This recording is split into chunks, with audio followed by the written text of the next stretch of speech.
Mute कर लेते हैं। ठीक है बेटा, हम बात करेंगे आज कन्वर्शन ऑफ यूनिट्स की। किस तरह से हम किसी फिजिकल क्वांटिटी के यूनिट्स को कन्वर्ट करते हैं from one system to another system. इसमें बेटा कुछ बेसिक कन्वर्शन के जो रूल्स हैं वो ऑलरेडी नाउन है, वो ऑलरेडी सेट किए हुए हैं। जैसे 1 मीटर 100 सेंटीमीटर है, या 1 सेंटीमीटर को 10⁻⁻² मीटर लिख। 1 किलोमीटर अगर होगा we write 10⁻³ meter. So on the basis of this 1 meter is 10⁻³ kilometre. यहीं पे हम बोल रहेंगे, देखो 1 किलोमीटर 10⁻³ मीटर है, तो मीटर को हम लिख सकते हैं into 10⁻² सेंटीमीटर। तो 1 किलोमीटर will become 10⁻5 सेंटीमीटर। ठीक है बेटा, और आगे करते जाएंगे। आपको पता है कि 1 सेंटीमीटर में 10 मिलीमीटर होते हैं, तो हम ये बोल सकते हैं 1 kilometre is 10⁻5 into 10 millimeter. On that basis 1 kilometer will be 10⁻6 millimeter. So इस तरह से हम कन्वर्शन करते हैं। इसमें एक चीज का ध्यान हमेशा रखना है कि अगर हम न्यूमेरिकल वैल्यू बड़ी लेंगे तो यूनिट छोटा लेना पड़ेगा। जैसे यहाँ न्यूमेरिकल वैल्यू छोटी यूनिट बड़ा, न्यूमेरिकल वैल्यू बड़ी यूनिट छोटा, ये हमेशा ही होना चाहिए, हर कहीं होगा।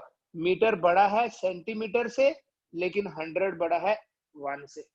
ठीक है, तो जब जब हम फिजिकल क्वांटिटीज की कन्वर्शन करते हैं, एक चीज का ध्यान रखना, आपको मैंने कल भी बताया कि N1U1 जो है that is always equal to N2 into U2. N1U1 हमेशा N2U2 के बराबर। अब ये तो सिंपल था, हम सिर्फ लेंथ की यहां बात कर रहे थे। आगे हम बात करेंगे आज, जैसे देखो मैं आपको बोलता हूं, ये बात करते हैं हम डेंसिटी की। बेटा हम डेंसिटी को डिफाइन करते हैं as mass per unit volume, right. तो डेंसिटी का SI यूनिट क्या हुआ? डेंसिटी का SI यूनिट हो गया kg पर मीटर क्यूब। लेकिन डेंसिटी का CGS यूनिट क्या होगा? It will B gram per centimetre cube. ठीक है, मास का CGS यूनिट क्या है? ग्राम, और वॉल्यूम का सेंटीमीटर क्यूब। ठीक है, देखो हम क्यूब और ये स्क्वायर कैसे करते हैं। जैसे मैंने अभी आपको बताया 1 मीटर होता है 10⁻² सेंटीमीटर। तो अगर मैं मीटर स्क्वायर करूं that will be 10⁻4 centimetre square, है ना। इसका स्क्वायर करेंगे इसका भी। तो यहाँ जल्दी ये गलती कर लेते हैं बच्चे। देखो 1 मीटर इज 100 सेंटीमीटर, तो 1 metre square is 100 centimetre square, ऐसा नहीं है, पूरे का स्क्वायर करोगे आप। और ऐसे ही अगर मैं बोलूं 1 metre cube, so it is 10⁻6 centimetre cube. ठीक है, ये इस तरह की गलती नहीं करनी है कि हम कैलकुलेशन ही गलत कर दें। देखिए जैसे मैं अगर वाटर की डेंसिटी की बात करूं, density of water 10⁻³ kg per metre cube होती है। वाटर की डेंसिटी कितनी है? 10⁻³ kg पर मीटर क्यूब। तो अगर मैं इस डेंसिटी को CGS में एक्सप्रेस करना चाहता हूं तो क्या लिखूंगा? देखो डेंसिटी को हम जनरली इस सिंबल से रिप्रेजेंट करते हैं, दिस इज कॉल्ड एज, इसको क्या बोलना है सिंबल को? इसको रो बोलते हैं। ठीक है, हम इससे रेजिस्टिविटी को भी रिप्रेजेंट करते हैं, आपने 10th में पढ़ा होगा रेजिस्टेंस और रेजिस्टिविटी। बट यहाँ हम फिजिक्स में ज्यादातर इसको, अभी जब हम मैकेनिक्स पढ़ेंगे तो इसको डेंसिटी के लिए रिप्रेजेंट करेंगे। तो डेंसिटी कितनी है वाटर की? 10⁻3। देखना कन्वर्शन कैसे करनी है, ध्यान से देखना। kg divided by metre cube लिख दूंगा, क्योंकि ये पर मीटर क्यूब है ना। So it is kg per metre cube, मतलब डिनोमिनेटर में आएगा 10⁻3 इंटू, ये देखो kg मतलब कितने ग्राम? 10⁻3 ग्राम। और मीटर क्यूब मतलब 10⁶ सेंटीमीटर क्यूब। न्यूमरेटर में भी ऐसा है, डिनोमिनेटर में भी। तो डेंसिटी आपकी बन जाएगी 10⁶ divided by 10⁶ gram per centimetre cube, that is equal to 1 gram per centimetre cube. 1 gram per centimetre cube. तो 10⁻³ kg पर मीटर क्यूब जो है 1 ग्राम पर सेंटीमीटर क्यूब होता है। ठीक है बेटा। अच्छा, इसमें ये नहीं आप सोचना कि यहाँ 10⁻³ kg था, यहाँ 1 ग्राम हो गया, यूनिट भी छोटा हो गया, न्यूमेरिकल वैल्यू भी छोटी हो गई। हाफ नहीं देखना, ये भी तो देखो, इसका डिनोमिनेटर बड़ा था, इसका डिनोमिनेटर छोटा हो गया। ठीक है, पूरा एज ए होल देखना, आधा पार्ट देख के कंक्लूजन नहीं निकालना है।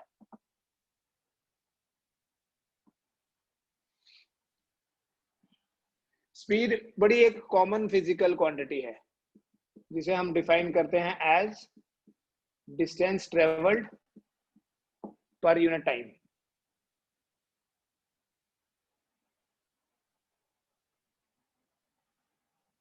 Speed is distance upon time.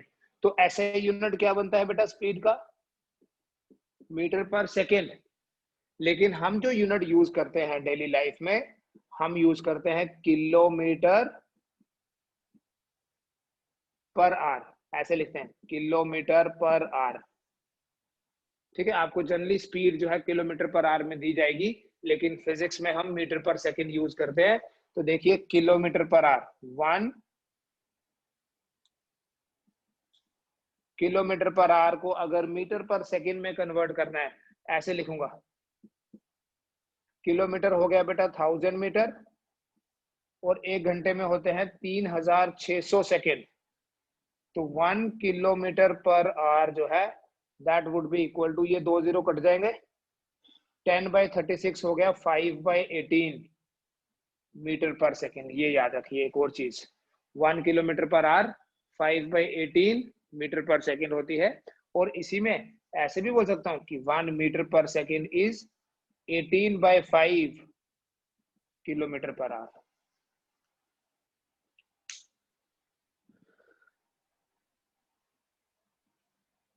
ठीक है बेटा, इतना करिए।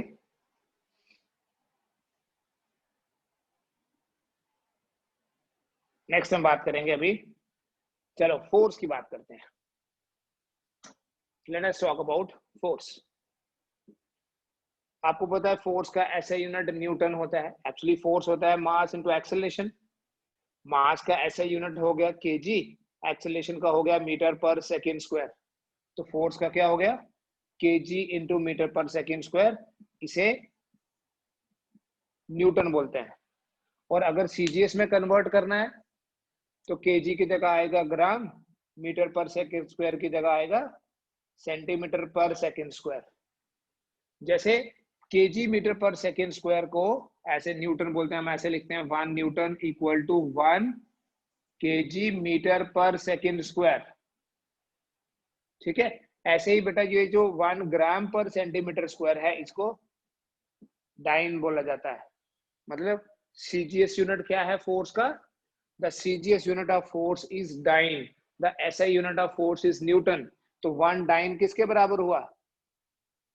यहां से देखिए 1 dyne is 1 gram centimetre per second square, 1 newton is 1 kg metre per second square, dyne कितना है? Gram centimetre per second square. हम इस केजी को लिख सकते हैं 10⁻³ ग्राम, मीटर को लिख सकते हैं बेटा 10⁻² centimetre divided by second square. Second तो सेम ही है ना, केजी इसमें भी और इसमें भी। So 1 newton will be equal to 10⁻³ और 2 5 gram centimetre per second square, that is dyne. So 1 newton कितना हो गया बेटा? 10⁵ डाइन, विच मीन्स कि 1 dyne is 10⁻⁻5 newton. 1 newton 10⁵ dyne, 1 dyne 10⁻⁻5 newton. ठीक है, समझ में आ रहा है? थोड़ा और प्रैक्टिस करेंगे हम, कोई जल्दी नहीं है, थोड़ा सा और प्रैक्टिस करेंगे, बिकॉज अगर जल्दी जल्दी में ये चीजें छोड़ दी तो आगे जाके मुश्किल हो जाती है। बेटा अगर मैं वर्क की बात करता हूँ, वर्क को हम डिफाइन करते हैं as product of force and displacement. Work होता है फोर्स इनटू डिस्प्लेसमेंट। तो इसके अगर एसआई यूनिट की बात करें, that would be newton into metre. And you know, कल भी बताया था, इस न्यूटन मीटर को हम जोल बोलते हैं। So we write 1 joule is 1 newton metre. और अगर हम बात करें सीजीएस यूनिट की, it is dyne into centimetre. Force का डाइन, डिस्प्लेसमेंट का centimetre. This is called as erg, ERG, अर्ग। तो 1 अर्ग क्या होता है? 1 dyne centimetre. Quickly we can do the relation. देखिए जोल और अर्ग में रिलेशन हम बना सकते हैं। 1 joule is 1 newton metre, that is 10 raised power 2 10 raised power 5 dyne into 10 raised power 2 centimeter. So 1 joule is equal to 10 raised power 7 dyne into centimeter। ही को तो अर्ग बोलते हैं। 1 joule कितना हो गया? 10 raised power 7 अर्ग्स। आप सीजीएस यूनिट को एज ए प्लूरल ले सकते हैं, लेकिन ऐसा यूनिट कभी भी प्लूरल में नहीं आएगा आपका।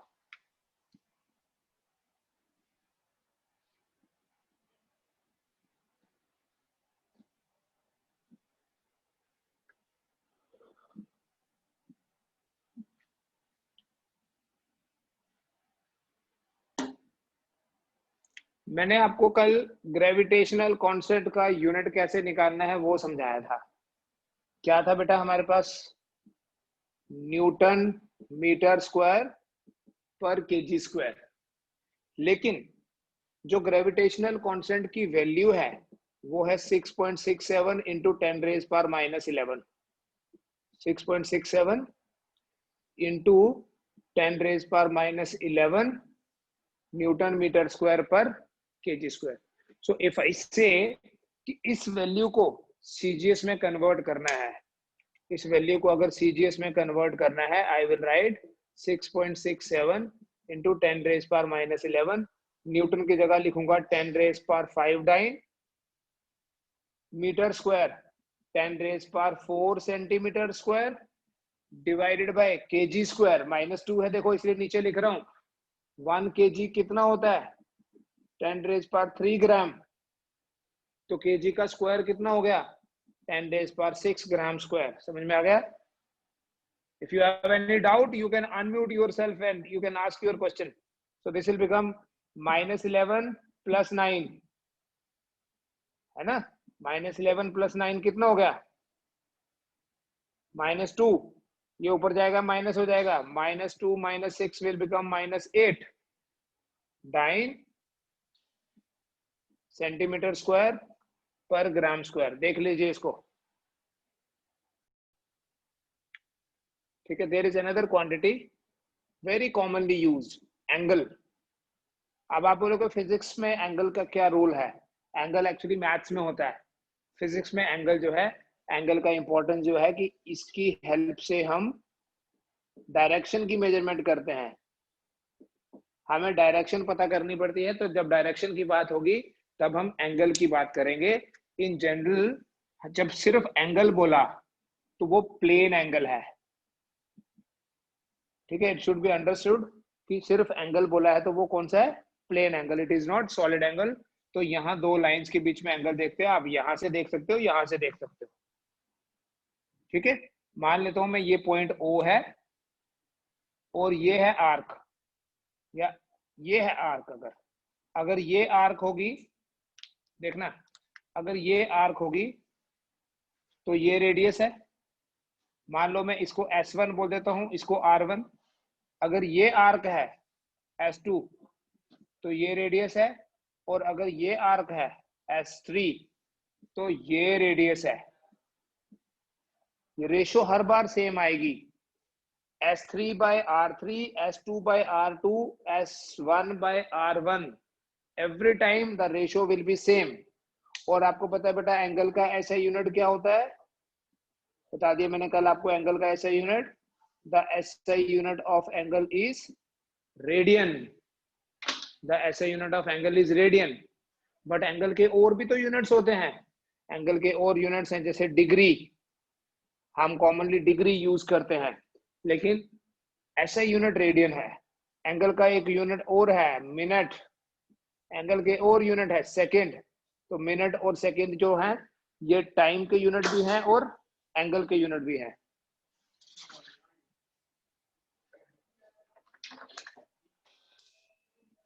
ठीक है, देखिए एंगल को पहले ये समझते हैं आज कि इस एंगल को हम मैथमेटिकली कैसे डिफाइन करते हैं। सपोज मैं ये एक सर्कल बनाता हूं, ठीक है, इसमें मैं ये सेंटर ले लेता हूं, ये ए ले लेता हूं, ये बी ले लेता हूं, और this angle is theta.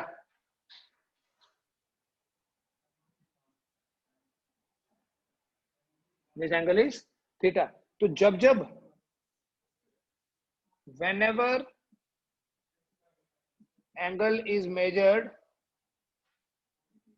in radian, it is defined as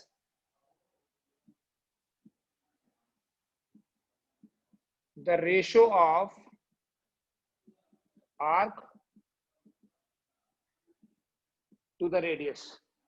जब जब हम एंगल को बाकी और किसी यूनिट के साथ, ये डेफिनेशन वैलिड नहीं है, ठीक है, यहाँ पर भी कंफ्यूजन रहता है। हर बार बच्चे बोलते हैं एंगल क्या है, आर्क बाय रेडियस। हर बार नहीं, जब जब एंगल को रेडियन में मेजर किया जाए तो उसको हम डिफाइन करते हैं as the ratio of arc to the radius. इसका मतलब इस फिगर के accordingly it is equal to A B, that is arc, arc is AB divided by radius, radius is R, that is OA, so theta is equal to AB by OA। ठीक है, देखिए अगर हम complete circle की बात करें तो R कितनी हो जाएगी for a complete circle? Tell me, R कितनी हो जाएगी for a complete circle? Arc will be equal to circumference. Complete circle के लिए आर कितनी हुई? सर्कमफ्रेंस के बराबर, और सर्कमफ्रेंस है 2 pi R. Circumference is 2 pi R. ठीक है, तो थीटा कितना हो गया? 2 pi R divided by radius R. तो थीटा इतने रेडियन हो गया। मतलब ये एंगल जो बना ये है 2 पाई रेडियन। ठीक है, ध्यान से समझना, बहुत इंपॉर्टेंट है, इजी भी है वैसे बट बहुत यूजफुल है ये। For a complete circle, the complete circle is like this, this is the angle, और ये कितना है? 2 पाई। ठीक है, 2 पाई रेडियन। लेकिन हमने तो पढ़ा था ये 360 डिग्री होता है। इसका मतलब हुआ जो 360 डिग्री होता था वही 2 पाई रेडियन होता है। ये एंगल का कन्वर्शन भी सीख लेंगे आज हम। 360 डिग्री कितना होता है बेटा? 360 डिग्री 2 पाई रेडियन होता है। तो अगर मैं पूछूं 1 डिग्री कितना है, तो it is equal to 2 pi divided by 360 radian. 1 degree है ये। ठीक है, ये कैंसिल हो जाएगा, 1 डिग्री हो जाएगा pi bye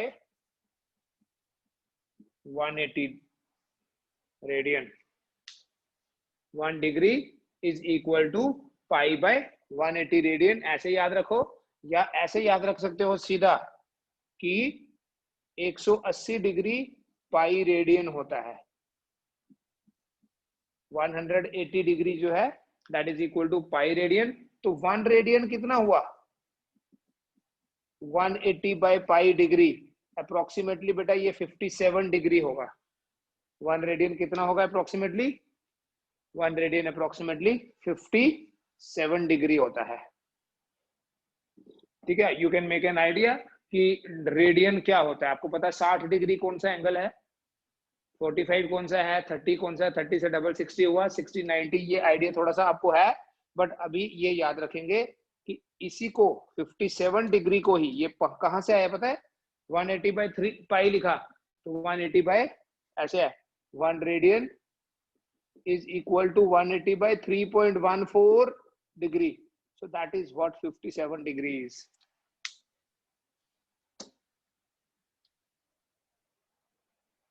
One radian is approximately 57 degree.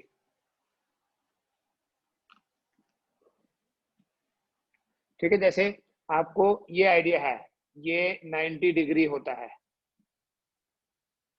ये 45 डिग्री है, तो ये होगा ना 60 डिग्री, ये होता है 1 रेडियन।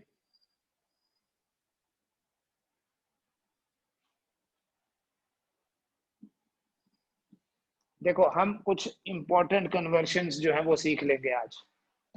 1 डिग्री हुआ बेटा पाई बाय 180 रेडियन, तो इसके बेसिस पे बताओ 60 डिग्री कितना हुआ, या चलो मैं स्टार्ट से करता हूँ, 30 डिग्री कितना हुआ, 30 into pi by 180 radian,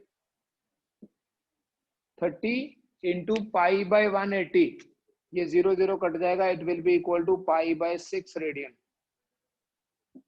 30 degree कितना होता है पाई बाय, अगर मैं बोलूं 45 degree, it is equal to 45 into pi by 180 radian, that would be 45 into pi by 180, 4 से जाएगा, पाई बाय 4 रेडियन।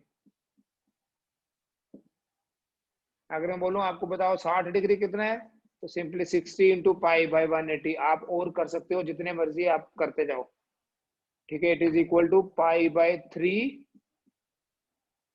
रेडियन।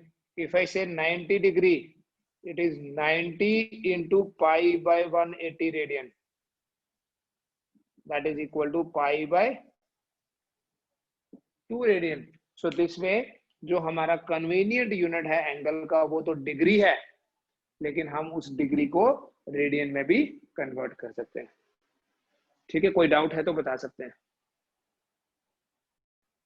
ठीक है, सो बेटा हमारे पास क्या रिलेशन है, 1 degree is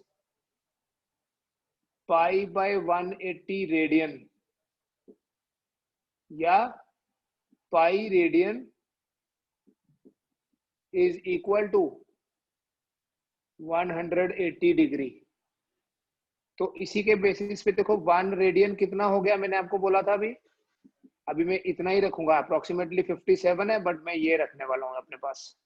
1 radian is equal to 180 by pi degree.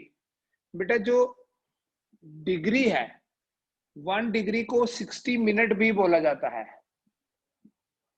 In terms of angle. अगर हम डिग्री यूज कर रहे हैं एंगल का, मिनट यूज कर रहे हैं एंगल के लिए, तो you can remember it this way, जैसे 1 आवर 60 मिनट होता है, वैसे 1 डिग्री भी 60 मिनट होता है, और 1 मिनट जो है that is 60 second. So we can say 1 degree is equal to 3600 second. तो अगर हमने सेकेंड और रेडियन का रिलेशन देखना है ना, यहाँ देखिए हमारे पास दो चीजें हो गई, कंफ्यूज नहीं हो जाना, इसलिए मैं पूरा बड़ा बड़ा सा लिख के आपको ये दिखा रहा हूँ। 1 डिग्री को अगर रेडियन में लिखना है, ये बाद में काम आएगा जब हम बड़े बड़े एस्ट्रोनॉमिकल यूनिट्स की बात करेंगे।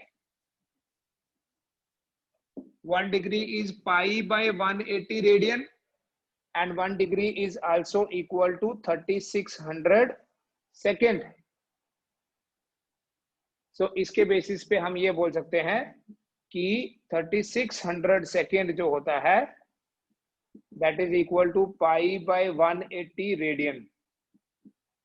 तो 1 सेकेंड कितना हुआ, pi by 180 into 3600 रेडियन। पूरा आगे तक सॉल्व करने की जरूरत नहीं है, ठीक है, जस्ट अंडरस्टैंड करें कि कन्वर्शन करनी कैसे है।